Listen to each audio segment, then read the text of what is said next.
Então vamos orar antes que o barulho chore. Amém? Então vamos lá.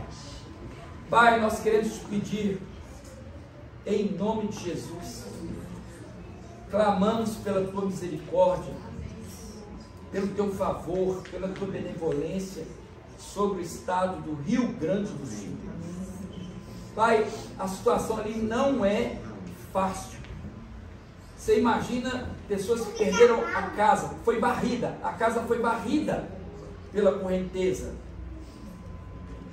Pai, eu te peço em nome de Jesus, que o Senhor estenda a tua mão sobre aquele lugar.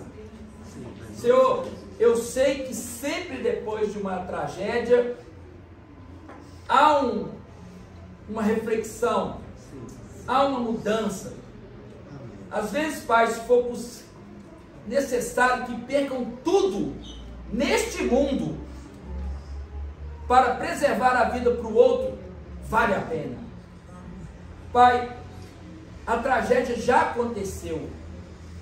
Eu te peço agora, Pai, que daqui para frente traga os gaúchos para uma reflexão, traga os gaúchos para olhar para o Senhor. O que adianta o Senhor estender a tua mão lá, as águas baixarem, todo mundo se salvar e eles voltarem para a mesma vida? Não adianta nada. Eu sei, Pai, que um propósito tem. E o Senhor está no controle de todas as coisas. A palavra diz que os teus pensamentos são mais altos do que os nossos. Eu sei, Pai, que da morte sai mel. O próprio Sansão, o leão morto, ele passou lá o leão morto e tinha mel. Às vezes da morte sai vida. E eu te peço em nome de Jesus, Pai, estende o teu rosto para o Rio Grande do Sul. Pai, que depois dessa calamidade haja um avivamento, haja uma reflexão, transforme as pessoas do Rio Grande do Sul, um estado forte, pessoas fortes, com identidades fortes, um povo que não foge à luta, um povo que mostrou nas suas revoluções, na sua força. É de lá que tem os farroupilhos. E eu te peço, Pai, tem misericórdia do povo gaúcho, tem misericórdia desta região do país. Pai, controla essas águas, renova o espírito deles, Pai, renova o coração deles, e que eles possam depois desse momento saírem fortes, e que eles possam receber aquilo que está acima de tudo que existe no universo, porque a Bíblia diz que adianta o homem ganhar o mundo e perder sua alma. E eu te peço, Pai, que eles possam, em nome de Jesus, depois dessa tragédia, mirar para o Senhor, e o Senhor olhar para eles, e que haja uma transformação naquele local. Nós abençoamos o Rio Grande do Sul, Pai, que o teu favor, que a tua graça, a tua benevolência seja sobre aquele povo. Dê àquele povo, Pai, condições de se levantar e sair dessa situação de calamidade, mas que eles possam, num futuro não muito distante, ver que muitas coisas foram operadas ali pelo poder de Deus. Amém. É o que nós pedimos em nome de Jesus. Amém. Amém? Amém. Agora eu vou orar pela nossa vida financeira, depois vamos entrar na pregação. Amém? Amém. Pai, eu quero te agradecer, porque até aqui não faltou nada. Já estamos até com dinheiro separado para pagar o nosso aluguel esse mês. Eu te peço, Pai, em nome de Jesus, que o Senhor abençoe essa igreja financeiramente, que o Senhor toque no coração de cada um, que cada um entenda essa relação, que cada um aqui prospere. Se o Senhor tiver que levantar alguns para serem empresários de muito sucesso, isso é comum numa igreja, que o Senhor levante. Mas traga, Pai, uma consciência para todos os membros dessa igreja, que é necessário a colaboração, mas pelo Senhor e não pelo homem. Que todos possam transcender no texto de servir o Senhor com seus bens, e que eles possam prosperar. Eu abençoo essa igreja com bênçãos de prosperidade, prosperidade na área financeira, mas uma prosperidade vinda do Senhor. Repreendemos em nome de Jesus todo presente de Satanás, repreendemos em nome de Jesus tudo que Satanás mandar de bonitinho para este povo que caia por terra. Não aceitamos presentes do demônio. Nós só recebemos aquilo que vem do Senhor. Que os meus irmãos possam ter discernimento espiritual e entendimento de saber aquilo que vem do Senhor e aquilo que vem do inimigo. É o que eu peço em nome de Jesus. Porque o diabo é mestre em dar presentinho, viu, gente? Não pensa você que o diabo não dá dinheiro, não, que dá.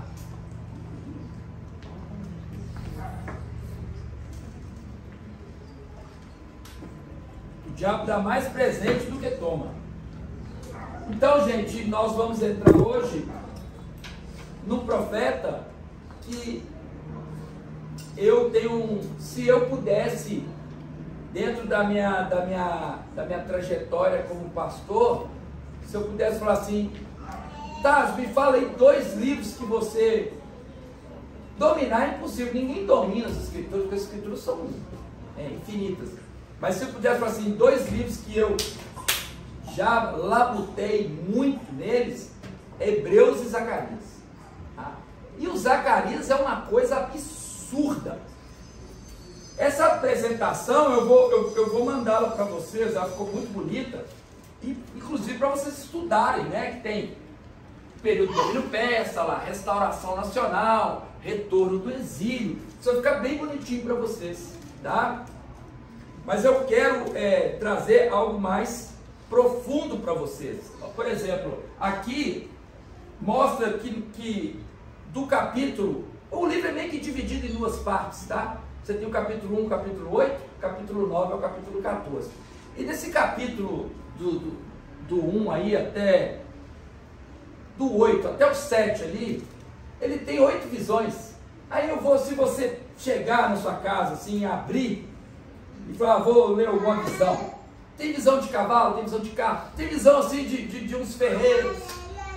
Então assim, se você não entende o simbolismo, se você não entende o simbolismo bíblico, se você não entende a tipologia, se você não entende o todo, você não capta o que o texto quer dizer. Evidentemente que quando você for ler, alguma coisa de Deus vai te abençoar. Não tem jeito. É por isso que fala que a palavra não volta em vão. Tá? Não é você chegar para um endemoniado lá, aquele cara totalmente do capeta, tipo, vamos supor, dar um exemplo aqui, tipo um Calil, né, aquele cara que foi prefeito de Belo Horizonte. Aí você fala lá com ele, ó, Deus amou o mundo de tal maneira, e você fala assim, a palavra de Deus não volta em vão. A palavra de Deus nem entra numa desgraça daquela. Né? Porque assim, é tanta desgraça no ser humano, assim, que aquilo ali é só uma conversão mesmo, assim, não é isso. A palavra de Deus ela não volta em vão quando você está lendo ela. Tá? Você não vai, mesmo que você não esteja entendendo, mas se o teu espírito nasceu de novo, o texto vai falar com você de alguma forma. Ninguém fica órfão da palavra. Ninguém fica sem comer. Então é muito importante vocês entenderem isso, porque eu dou uma aplicação profunda, aí você fala assim, mas eu não entendo isso, então eu não vou ler. Isso é burrice.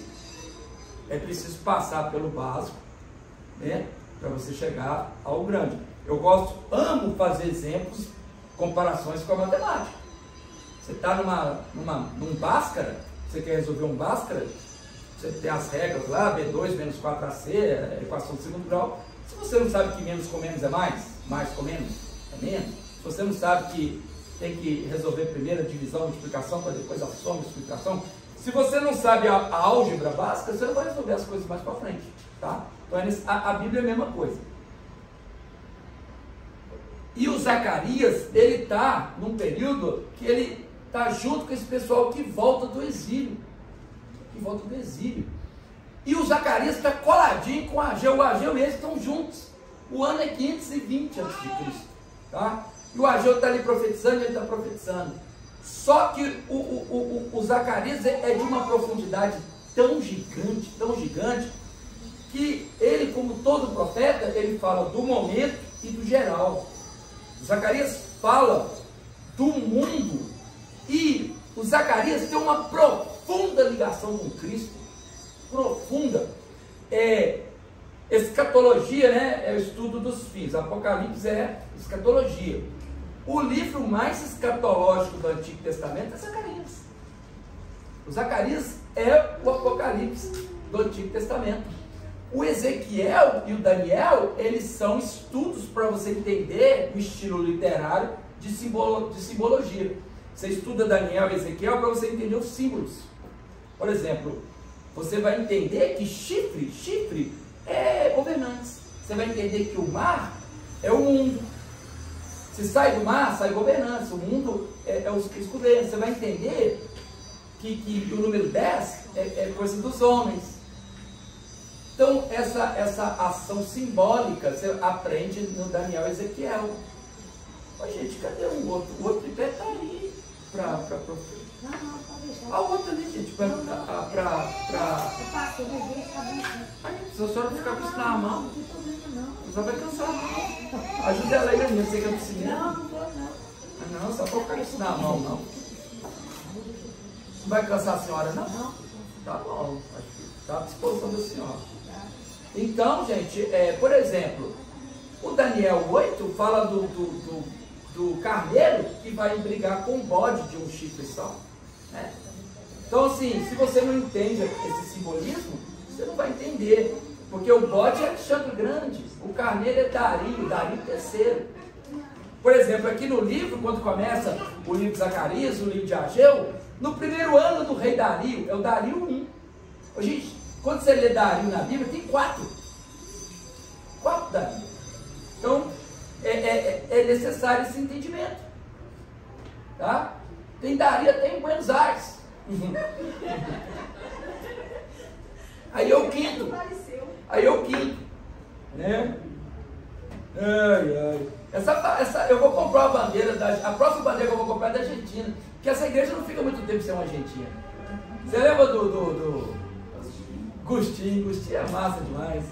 Foi o argentino que. Aquele Agostinho é tudo bem, né, mano? Quem não gostou do Agostinho, gente? Agostinho é doido demais. Cara, tudo bem. Então, é necessário que a gente entenda isso. Olha para você ver os acontecimentos do tempo de Ageu e Zacarias. O Ageu e Zacarias estão juntos. E o mais louco disso, que o Ageu e o Zacarias, eles falam assim, olha, vão voltar e vão reconstruir o templo. Só que eles falam para o tempo e para o futuro. O texto profético, ele não respeita o tempo e espaço, gente. Ele não respeita o tempo e espaço. Porque ele fala do momento que é um sinal que aponta para a vinda de Cristo. Quando Cristo vier, gente, quando Cristo rasgar os céus, você que está anunciado aqui em Zacarias lá no 14, no capítulo 14, ele fala assim, que os seus pés estarão no Monte dos Oliveiras, né? Só que quando Jesus descer, ele não vai descer de uma virgem ou aquele Jesus de boa. Ele vai descer com a sua onipotência. A onipotência de Jesus, ela não cabe, não tem, assim, não existe fronteira. Quando um ser é onipotente, não existe fronteiras. O universo visível tem fronteiras. O espaço, né, tem fronteiras. Deus comanda aqui, lógico, mas a natureza de Deus, onde que Deus está, que a gente chama, às vezes usa nomenclaturas, tipo o terceiro céu.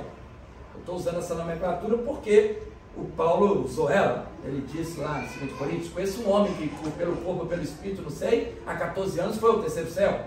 Viu coisas inexprimíveis, coisas que não cabe ao homem falar. Então, o Paulo foi. Então, Deus, nesse local onde que Deus, né, habita, e até o próprio Salmo diz, assenta-te à minha direita até que eu ponha os inimigos por estrado dos teus pés, não tem fronteiras. Então, a nossa mente não é capaz de entender isso. Como que uma pessoa está num lugar que não tem fronteiras? Então, é infinito para cá, infinito para cá, infinito para lá, infinito para cá. Mas a nossa mente não concebe isso. E quando ele adentrar para dentro dessa bolha que é o universo, ela vai fazer o quê? Romper. Ela vai romper. Só que quando ele adentrar, ele vai ter que pegar os seres humanos e transformá-los. Por isso que fala em Tessalonicenses, no soar da trombeta, no arcano do arcanjo anjo, os que morrerem em Cristo serão transformados. Depois nós que estivermos vivos, seremos o quê? Arrebatados, raptados, para ser transformados. Aí fala assim, o que encontro nos ares? Porque aí, a autoridade que tem o mundo espiritual hoje, nos ares, foi dada alguma autoridade aos demônios, porque a nossa luta não é contra carne nem sangue, mas contra principados e potestades, dominadores da onde? Dos ares. Aí ele vai transformar as pessoas, porque lá em 2 Pedro 3,10 ele mesmo diz que os elementos, os atos, eles vão o quê? Desfazer, eles vão pegar fogo, vai derreter, e aí ele vai adentrar, tá? E o próprio Zacarias, ele fala um pouquinho de como que vai ser esse negócio. Se ele vai entrar e esse tempo e espaço vai derreter, o tempo, igual a gente vê, vai ser o mesmo quando ele chegar? Não. O que o tempo faz de especial, gente? Eu chego, né? Hoje eu cheguei aqui exatamente 5:02. Hoje eu cheguei em 5 horas e 2 minutos. Tudo escuro.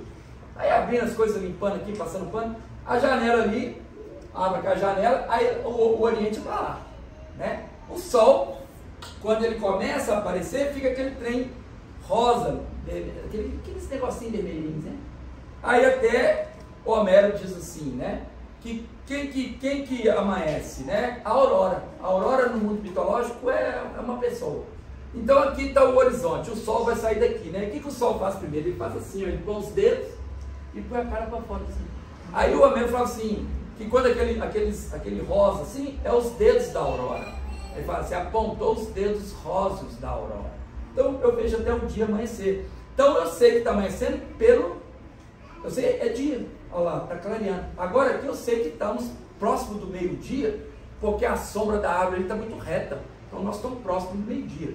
Quando a sombra estiver para cá, nós estamos caminhando para tarde. Então assim, eu sei o que é dia e o que é noite pelo ambiente, né? Quando Jesus vier e adentrar, olha o que Zacarias fala, só para você ter uma ideia.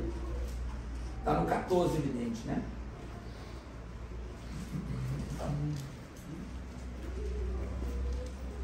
Está no 14, o verso é 5, ele começa na parte 2 do 5, mas vamos ler o 5. Vamos ler o 6, né? Vamos ler o 6. Zacarias 14, 6. Posso ler?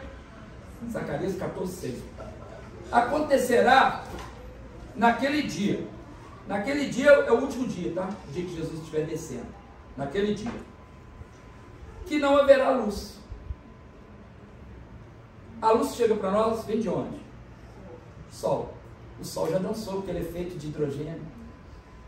O sol já dissolveu. Ah, mas como é que vai ficar claro? Ô meu filho, se você for lá em Gênesis, Deus está construindo o mundo, o sol foi no 4º dia. Lá em Apocalipse fala assim, que não tem sol, não tem lua, porque onde ele está não precisa. Apocalipse fala assim, e não tem sol, não tem lua, porque onde que ele está é luz, tá? E ele fala assim, não haverá luz, não vai ter sol, tá? Mas frio e gelo, o senhor não vai entender. Mas será um dia singular, conhecido do Senhor. É um dia tipo que só o Senhor conhece. Não será nem dia nem noite, mas haverá luz à tarde. E aí, meu irmão? É igual os dois doidos conversando ontem. Quantas horas? Terça-feira, aqui eu desço. Tem sentido? Não, porque ele está falando de uma coisa fora da realidade, da nossa realidade, mas uma realidade que vai existir. E o Zacarias, ele é o homem disso. O próprio Esdras, né? O livro de Esdras, o livro de Esdras termina com o edito de Ciro. E o livro de Crônicas começa com o edito do Ciro. O Ciro é quem manda o povo voltar. O Ciro fala assim, pode voltar, gente, voltar. O Ciro, quando libera para o pessoal voltar do exílio da Babilônia, o Ciro foi profetizado 2 séculos antes, até o nome. O Isaías falou dele. Quando você vai lá no Isaías, no capítulo 40, verso 3, fala assim, voz do que clama no deserto, voz do que clama no deserto, preparai o caminho do Senhor, endireitará as suas veredas. O João Batista, ele não fala assim, Quando os caras vão perguntar a João Batista: você é o Messias? Ele: não. Você Elias? Ele: não.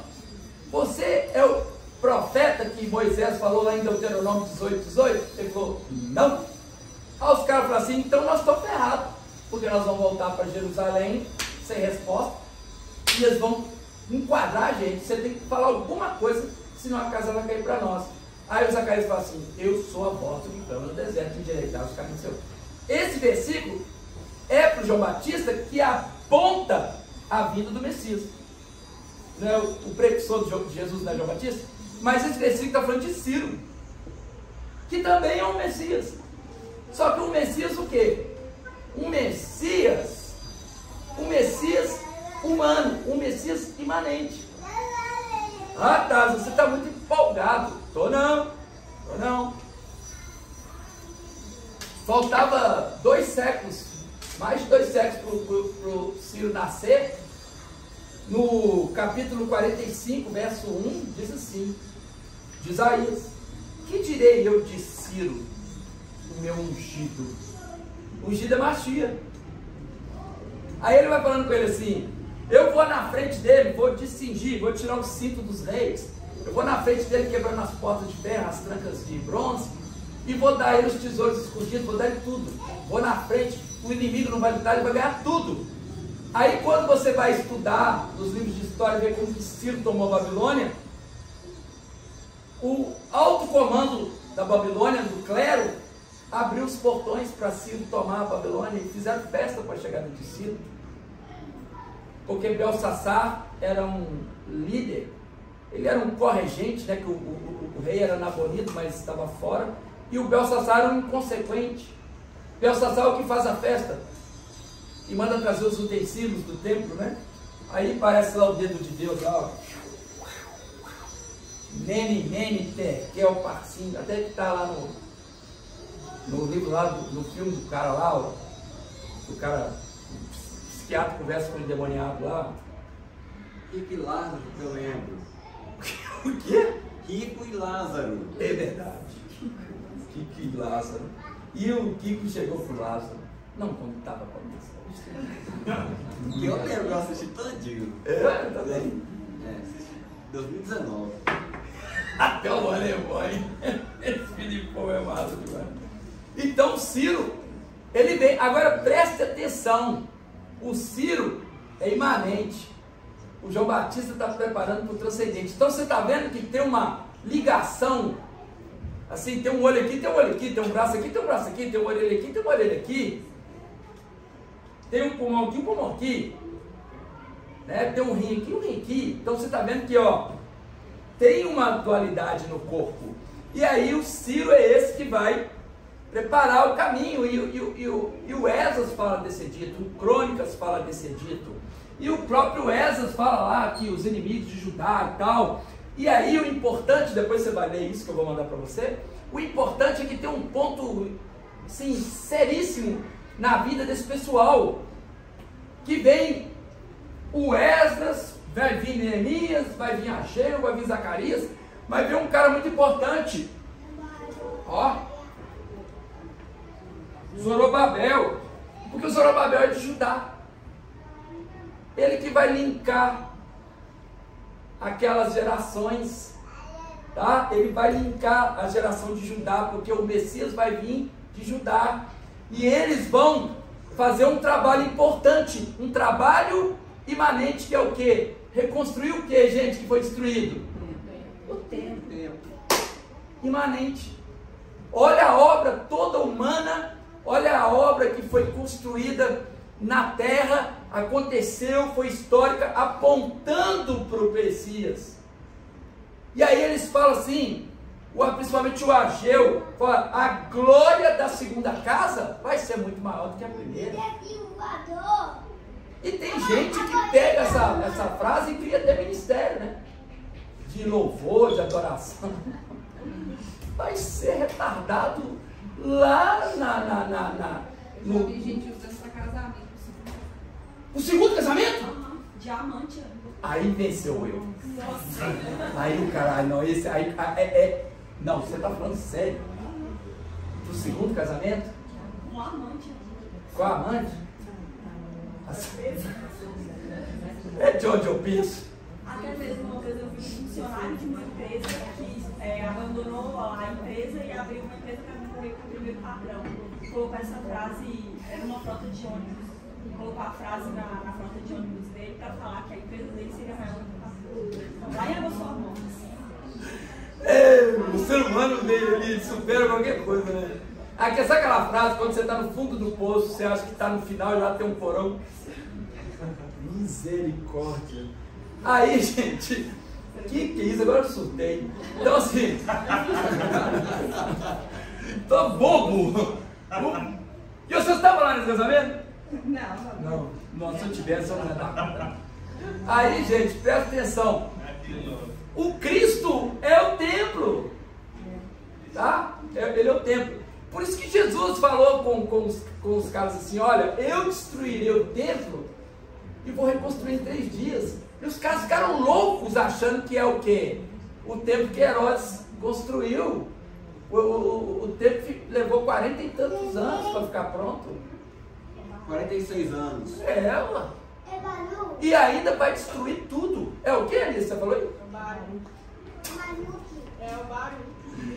Elias é sensacional. Elias vai ser pastor aqui. Eu não sei se eu vou estar vivo, mas para assim, o Thales avisou. O Elias e o Theo vai ser pastor. Escuta o que eu estou te falando. Escuta o que eu estou te falando. O Theo vai ser presbiteriano. Tem um amigo mesmo que esse nome. E o Elias certeza.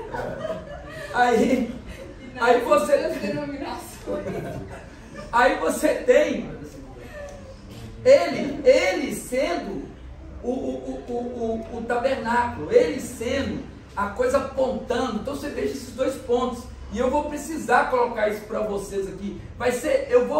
O Zacarias é tão gigante, que eu vou concentrar num ponto só, e depois a professora Beth e depois a Rafinha, vocês vejam a pregação, pegam a transparência, depois estuda isso.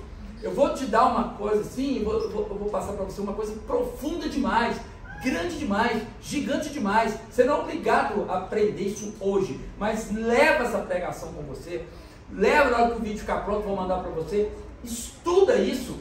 E 3 pontos que você precisa entender para eu entrar nessa explicação. Esse aqui é o templo de Salomão, tá? Salomão, esse aqui. Ele sempre vai ter 10 pias, 10 mesas, 10 candelabros, tá? Esse é Salomão.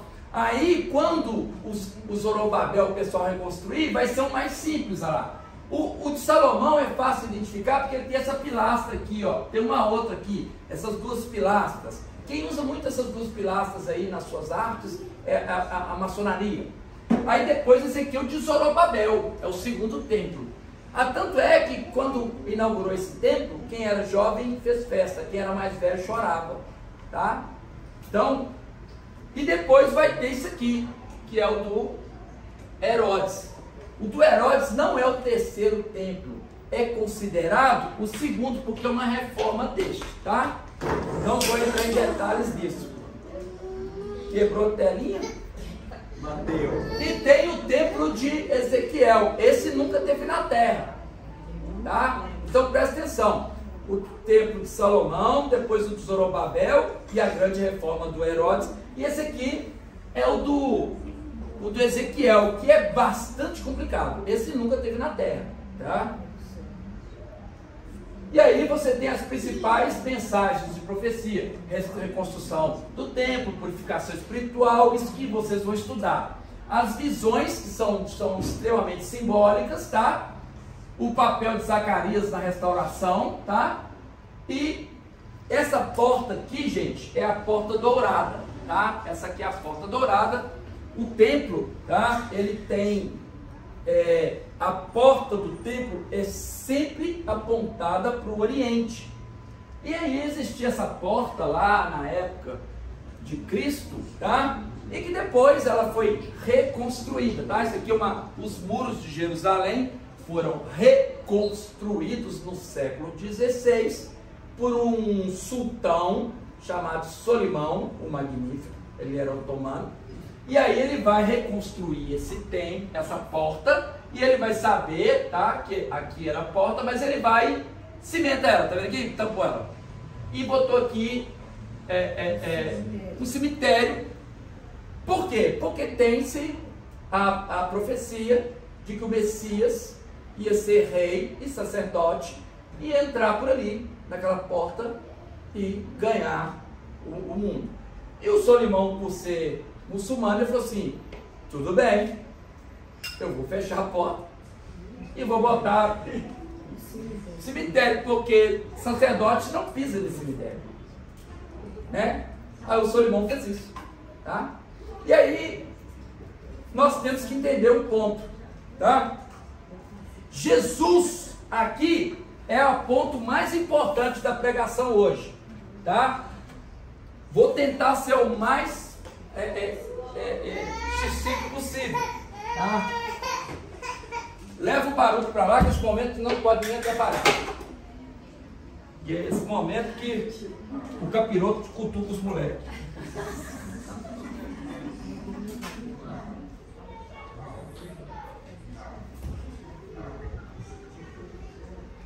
Vamos botar aqui 520 antes de Cristo.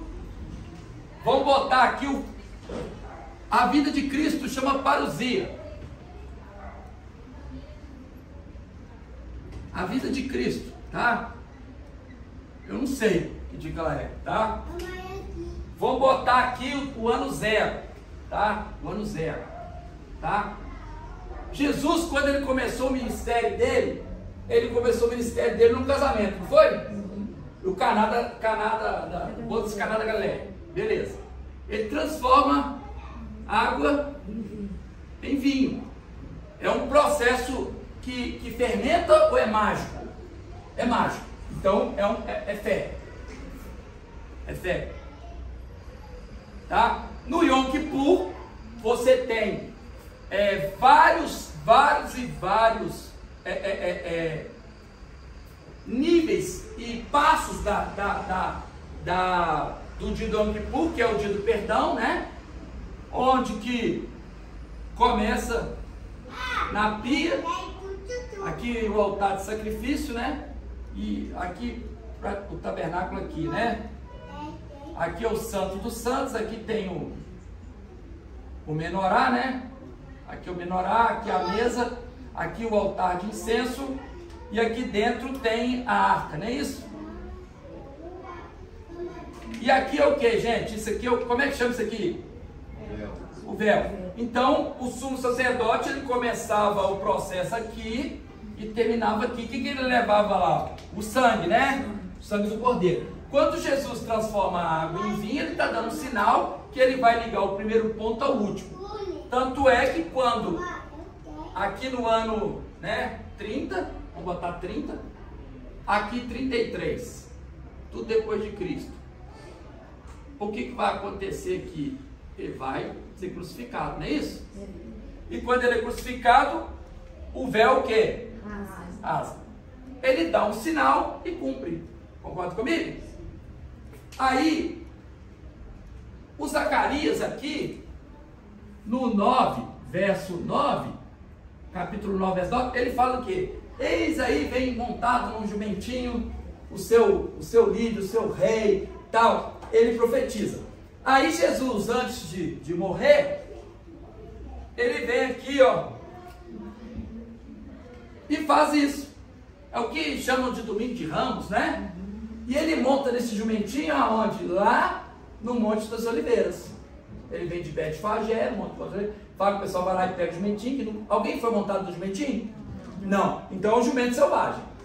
Aí ele monta no jumento. Quando ele monta no jumento, ele desce o Monte das Oliveiras. Ele está descendo, indo em direção à Porta Dourada. Aí, o judeu já está com um monte de coisa na cabeça.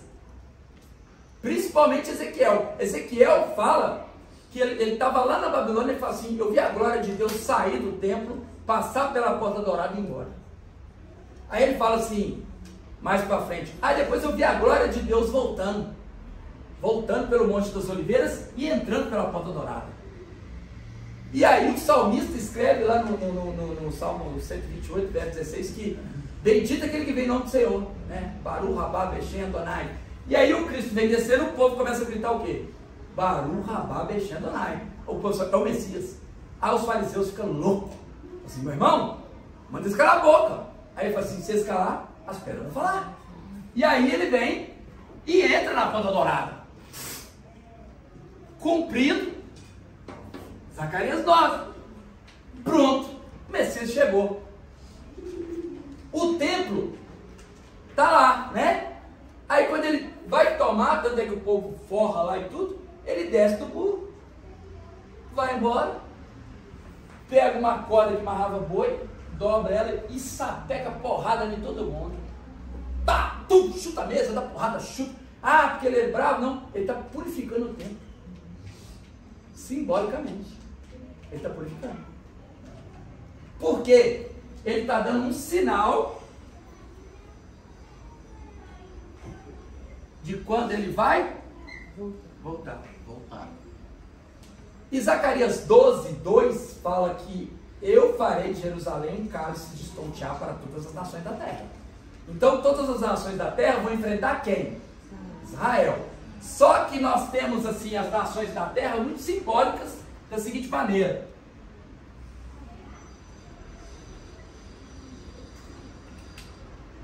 Babilônia, Medo-Persa, Grécia, Roma. E tem os pés, não tem? Os pés é barro com ferro, não sei o que, não sei o que, não sei o que, né? Porque não se combina. Mas são 5 dedos aqui, 5 dedos lá, é 10. 10 nações. Que 10 é o número do homem. Então, mas o que vai acontecer? Quando ele vier numa rocha, a rocha vai vir, plá, explodir, né? E aí, o Zacarias 2,12 anuncia isso. E ele vai vir. E quando ele vier, está lá em Zacarias 14,2. Porque hoje nós temos a ceia, eu preciso ser rápido assim, mas depois eu vou dar a pregação e vocês vão revisar isso. O Zacarias 14, verso 2 diz assim: os seus pés estarão onde? Sobre o Monte das Oliveiras. E o monte vai fender e tal, e ali vai ser o rolo compressor. Tá? Agora calma. Lembra em Atos 2, quando ele subiu? Ele não subiu flutuando e todo mundo ficou olhando? Por que ele subiu flutuando? Porque ele quis mostrar assim: eu domino as leis físicas da natureza, e quando eu voltar, elas vão acabar. E os anjos, apareceu o anjo e falou assim: varões galileus, por que vocês estão olhando para cima? Do mesmo jeito que ele subiu, ele vai descer aqui. E aí, quando ele entra pela Porta Dourada, tá? Ele está cumprindo ali que ele é rei e sacerdote ao mesmo tempo. O próprio Zacarias, no capítulo 6, verso 13, ele fala assim: ele mesmo edificará o templo do Senhor. E ele fala assim: ele mesmo será rei e sacerdote no seu trono. E ele vai fazer o quê? Ele vai trazer a harmonia entre os dois ofícios. Só que quando ele passa pela porta, um pouquinho mais para frente no livro de Ezequiel, no capítulo 44, verso 1, o Ezequiel fala assim: mas essa porta ela deve ser fechada, tem que ser trancada, porque o Rei da Glória passou por ela e ninguém mais deve passar por ela. E quem que fechou ela? O Solimão. Não fez panorama do Antigo Testamento comigo. Ajudou. Olha só quem que Deus usa, o que ele quiser. O Solimão fechou a porta. Ezequiel 44, 1. E aí, gente, quando ele vier, ele vai vir nesse lugar. Esse lugar é complexo, gente. É, não é, não é? Pô, quem não viu isso aí? Tem guerra aí? Tem, não tem? Isso aí chama Israel, gente. Isso aqui é um país assim, ó. O mapa é mais ou menos assim, ó. Tá? Israel é assim, ó. Tá? Aqui é o Egito. Aqui é a Jordânia. Aqui, Arábia Saudita. Egito, Arábia Saudita, Jordânia, Síria, Líbano. Tá? Israel não é Isaac? Quem que é o irmão mais velho de Isaac, gente? Ismael vai gerar os árabes, Os ismaelitas que vai gerar os árabes. Egito, Ismael. Arábia Saudita, Ismael. Síria, Israel. Jordânia, Israel. Síria, Israel. Líbano, Israel. Ismael. Tudo Ismael. Aí, gente, quando você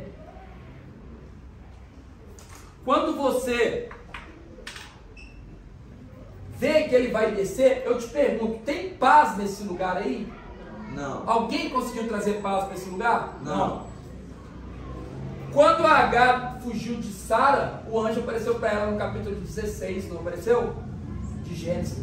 O anjo falou com Agar assim: de onde você vem, para onde você vai? Ela falou: fujo de Sara, minha ama e tal. Aí o anjo falou assim: volta para lá, se humilha diante dela, você vai ter um filho, eu vou abençoar, ele vai ser grande, vai ser próspero, e ele vai se chamar Ismael. Ele vai ser como um jumento selvagem, a mão dele vai ser contra todos, todos contra ele, e ele vai fazer fronteira com seus irmãos. E ele ia ser o quê? Jumento o quê? Selvagem. Quando Jesus está fazendo isso, entrando ali, montando no jumento selvagem, ele falou assim: eu estou dando um sinal. O meu ministério imanente, eu dei o sinal e cumpri. Agora eu estou apontando também para o meu ministério transcendente. Eu estou dando sinal e vou cumprir. Porque ele era homem e Deus ao mesmo tempo. Por isso que João Batista está no Isaías 43 e não é só imanente. João Batista é imanente e transcendente, porque ele aponta o Messias, que nos 3 anos ele é 2 naturezas. Mas quando ele morre na cruz, o véu rasga em quantas partes? 2. E agora ele assume o que diz o Salmo 110, verso 1. O Senhor disse ao meu Senhor: assenta-te à minha direita até que eu ponha os teus inimigos por estrado dos teus pés. E ele é rei e sacerdote ao mesmo tempo? Ele é da tribo de Levi? Não. Mas o verso 4 do Salmo 110 diz: o Senhor jurou e não se arrependerá. Tu és sacerdote para sempre, segundo a ordem de Melquisedeque. Do jeito que ele deu o sinal e cumpriu, ele vai voltar.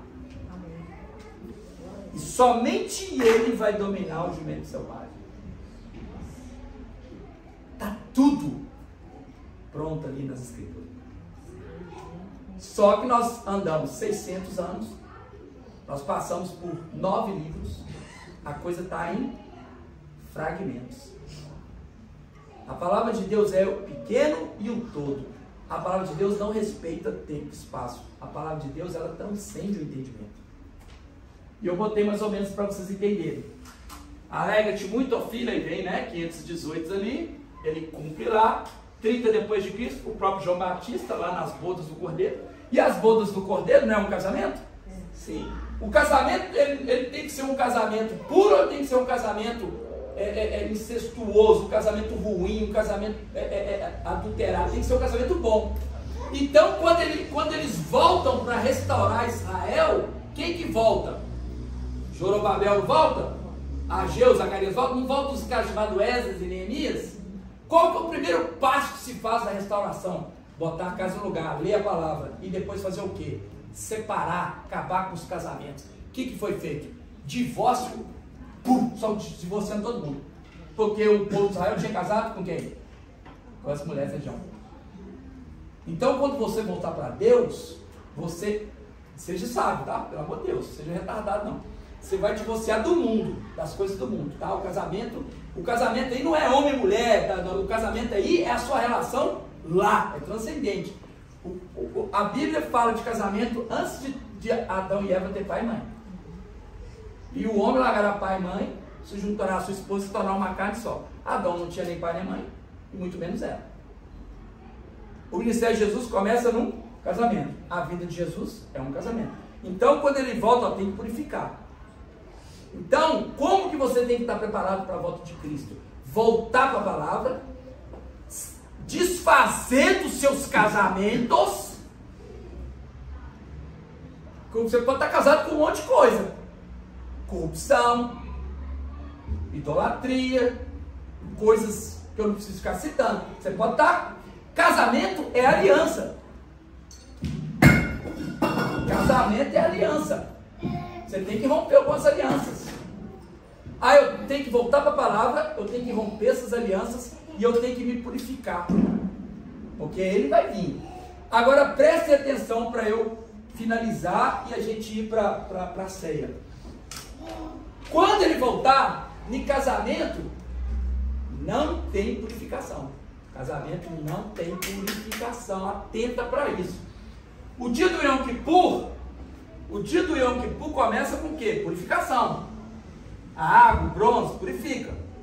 A bacia de bronze está ali, ó. Tem água nela. Quando eu estou olhando aqui para ela, eu não cheguei nela ainda. O reflexo da água é o céu. Mas quando eu olhar para ela, o reflexo sou eu. E o bronze no fundo aponta para os meus pecados. Mas o sangue de Jesus vai me purificar. Casamento não tem purificação. Quando Jesus está lá no casamento, ele fala assim, chegam para ele e falam assim, o vinho acabou. O vinho é o sangue dele. Aí ele fala assim, pega as talhas que são usadas para purificação e enche de água. As talhas eram usadas para purificação. A purificação era feita com o que, gente? Água. Por que não tinha água? Porque não era tempo de purificar, era casamento. Então, quando ele rasgar o céu e apontar, não dá tempo mais de purificar. Não tem perdão. O tempo de pedir perdão é agora. Hoje, neste momento. Porque quando ele rasgar o céu, a mente de todo mundo vai abrir. Todo mundo vai entender tudo. Inclusive aqueles que não confessaram vão entender. Só que vão entrar em desespero. Vão desmaiar, vão cavar buraco e entrar. Vão buscar a morte e não vão encontrar porque a morte já foi tirada do mundo. Meu irmão, poucas pessoas têm mais horas de velório do que eu. Eu te garanto. O semblante de um salvo e o semblante de um condenado é assustadoramente diferente. Quando a pessoa morre sem Jesus é assim. Quando morre em Cristo é nítido. Porque quando morre sem Jesus, quem busca são os demônios. Quando morre em Cristo, quem vem são os santos. Inúmeros relatos, a pessoa ria, estão aí, pum, morre. Fulano, não, está chegando, pum, vai. E aqueles que começam a gritar, você vê o semblante, os músculos retraem, fica aquela coisa. A verdadeira realidade é depois da morte. Evangelho de João, capítulo 12, verso 25. Aquele que ama a sua vida, perde.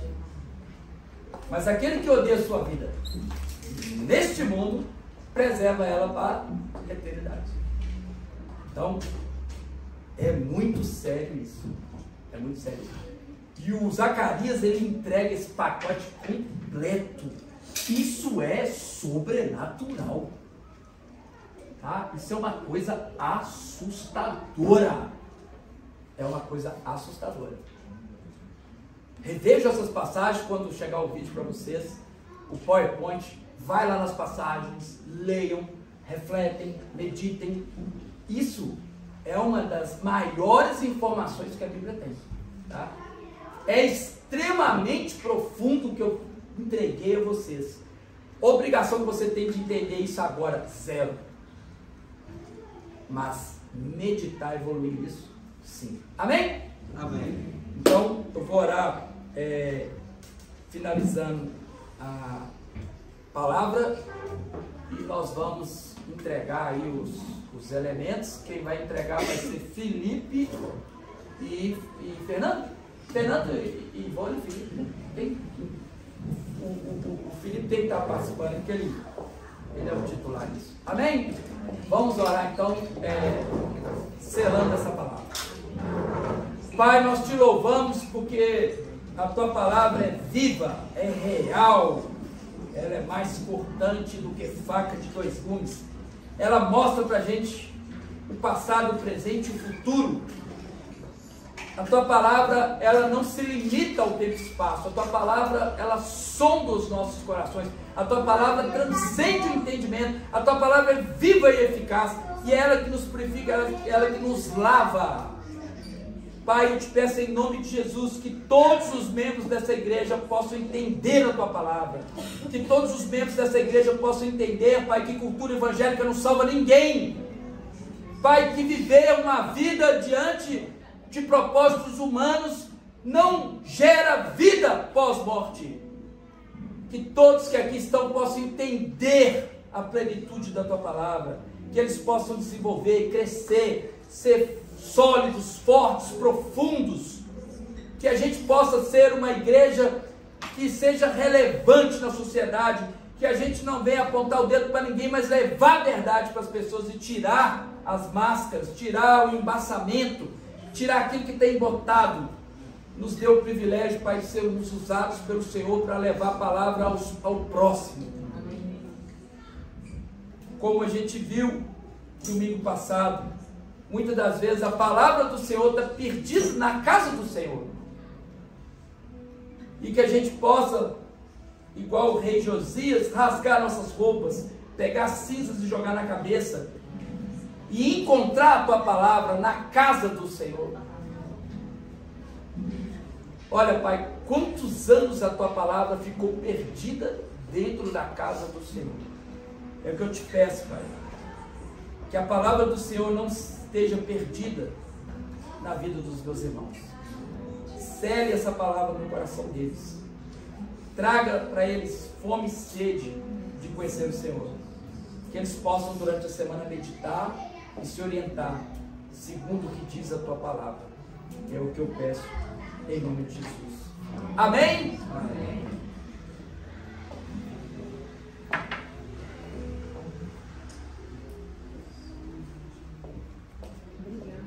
Eu gosto muito desse texto que coloquei na transparência. Ele fala muito sobre, tá? Ele fala muito.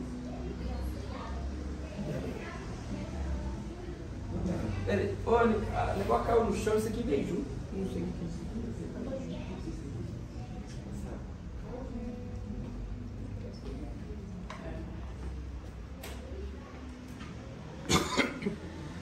E isso está em Jeremias 31, né? Ele fala de uma nova o quê? Uma nova aliança. Ele fala, ó, uma nova aliança, diz o Senhor, que firmarei. Não a aliança que fez lá com os nossos pais lá no deserto. Ele está fazendo uma aliança superior. E ele fala lá assim, ó, porque essa aliança que firmarei com a casa de Israel depois daqueles dias, diz o Senhor. Aí é depois da vida dele. E olha como é que vai ser. Na mente lhes imprimirei minhas leis, também no coração lhes escreverei. Eu serei seu Deus, eles serão meu povo. Ele vai pôr aonde? Aqui, ó. Ele vai pôr na nossa mente, entre os nossos olhos, como frontais, e o nosso coração. O judeu leva isso tão ao pé da letra, que ele enrola assim uma fita de couro no braço esquerdo, uma caixinha com a palavra de Deus, ele põe aqui perto do coração. E põe outra aqui na testa, aqui. Já viu umas caixinhas na testa do judeu? Aqui chama filactério. Ele coloca aquela caixinha, ali geralmente tem Deuteronômio 6:4. Aí aquela caixinha ali entre os frontais, então leva o negócio no pé da letra mesmo, né? Mas ele está falando assim, essa nova aliança não vai precisar, quando ele vier, a mente de todo mundo vai abrir, não vai precisar ninguém mais ensinar sobre ele, todo mundo vai saber quem é ele. Mas ele veio, sim e não. O reino dele está estabelecido ainda? Não. Ele veio, mas nós temos que entender isso que eu coloco sempre para vocês, a matemática, né? Nós estamos na intersecção, né? Tem interseção de oração e tem a intersecção de matemática. A gente está nesse intervalo. Hoje é o lugar mais próximo do inferno que a gente vai estar. Hoje, para quem não é salvo, é o lugar mais próximo do céu que o indivíduo vai estar. Olha que doideira. Quem hoje vive sem Cristo e não vai aceitar Cristo, aqui na terra é o lugar mais próximo do céu. E para nós, o lugar mais próximo do inferno. Porque quando ele vier, vai fazer assim, ó, vai separar, bode para cá, ovelha para lá. Quando a rede vem com peixe, toca-fita, pneu, bicicleta e peixe. Aí o peixe pro cesto, toca-fita, pneu pro lixo e fogo. A pá está colocada no errado e vai jogar pro alto, né? Ele vai jogar a pá pro alto, o vento vai levar a palha e o trigo vai cair na onde? Na eira. Na eira de Araúna, né? A eira do Ornã, que vai ser construído o templo, né? Porque aí aquele que não tiver nem eira e nem beira, ele vai ser levado como a palha, que não seja o nosso caso, em nome de Jesus. Amém. Amém? Amém. Quem puder ficar de pé, fique, e quem não puder, pode ficar sentado, não, fiquem tranquilos, tá? A pessoa não é medida pela santidade se ela está em pé ou sentada, só se puder. Às vezes a pessoa está aí com, né, criança, alguma coisa, ele concentra melhor sentado, ok? Sabemos que existe uma obra imanente e uma transcendente. E ele mesmo, no seu, né, no dia que foi traído, hein, gente? No dia da traição, ele foi, né, o que seria hoje para nós assim, jantar, né? Vai fazer um jantar, vai comer com todo mundo. E ele usou a relação imanente e transcendente, tão magnífico isso, que é o pão e o vinho. E eu acho mais lindo ainda porque lá no passado, o Abraão, que é o pai das 3 maiores religiões monoteístas do mundo, que é o pai da fé, ele encontrou com um rei, um sacerdote do Deus Altíssimo, e o sacerdote levou pão e vinho, né, o Melquisedeque. O Melquisedeque é o Malequite Sadik, Melech, rei, Sadik, justo, o rei de justiça. E uma coisa fantástica, o pão é esmagado, né, o trigo, né, e o vinho, a uva, é esmagado. Então isso aqui é muito profundo. Tem que haver reverência, entendimento. Você não pode fazer isso sem entender, senão você traz juízo para você, né? A gente tem que fazer isso com entendimento. Porque a gente faz isso porque ele falou. Fazer isso em memória de mim até que eu volte. E o volte é o Hosana, né? Hosana nas alturas. Ele volte. E ele vai voltar, gente. Amém, aleluia. Sabe de uma coisa? Ele volta todos os dias, porque todo dia morre gente. Se você for ali no cemitério Bonfim, tá tendo um velório lá hoje. Não tem dia que não tem velório. E eu fui lá essa semana, o vô do João morreu. Fui lá dar um abraço no João. E tem um escrito assim na entrada do cemitério Bonfim, em latim, a tradição é: os que vão morrer, vírgula, para os que estão mortos. Olha que coisa fantástica. Todo mundo vai morrer. É verdade. Vai morrer. É uma coisa sobrenatural. Mas o que vale é morrer em Cristo. Quem tiver no meu velório, você vai ver o meu semblante. Se eu estiver no de vocês, eu vou ver seu semblante. Amém. Pode chorar lá no meu velório, não tem problema não, mas pode rir também, porque ali é minha Páscoa. E eu vou completar minha caminhada. Amém. Eu vou. Amém. Não que eu sou melhor que ninguém, não sou melhor que ninguém, mas a minha trajetória me levou. Eu não preciso da Bíblia mais para relacionar com Jesus. Eu não preciso de ações humanas ou entendimento filosófico, intelectual. A minha relação com ele já passou tudo que pode existir, contemplar. Não tem volta mais não. Já tombou demais para o outro lado. Se aparecer alguém assim, profana teologicamente, a Bíblia é tudo mentira, eu falei, beleza, tranquilo. Não me importa mais a realidade única. Embora eu viva nela, eu vou passando por ela. Como dizia o cara, eu vou passando pela prova dando glória a Deus. Amém. Amém? Amém. Eu vou te dar aí 30, 40 segundos, você fechar seus olhos, curvar sua cabeça, pedir perdão, liberar perdão. Depois eu vou orar e na hora que eu falar amém, todo mundo pode comer e beber.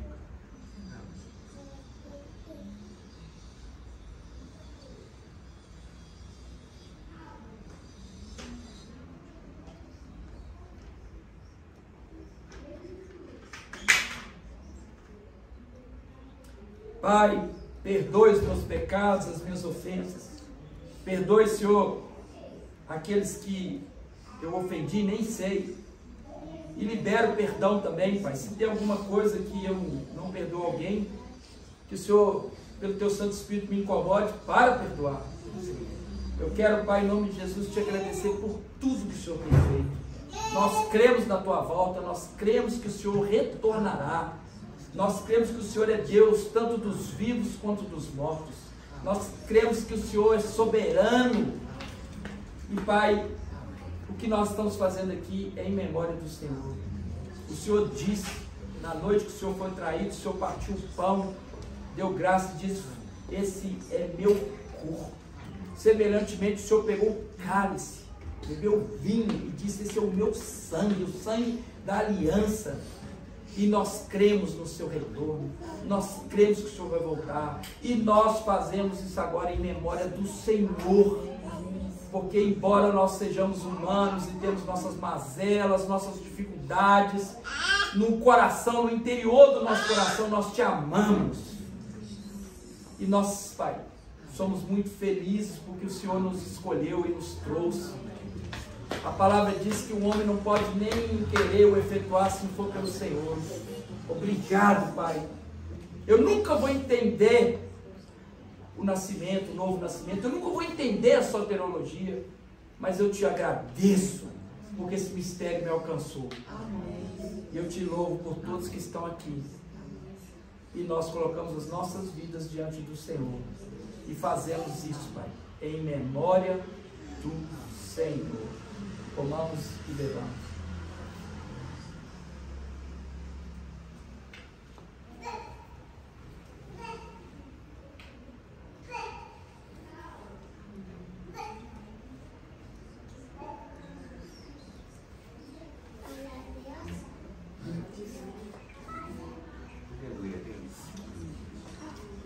Levanta as tuas mãos.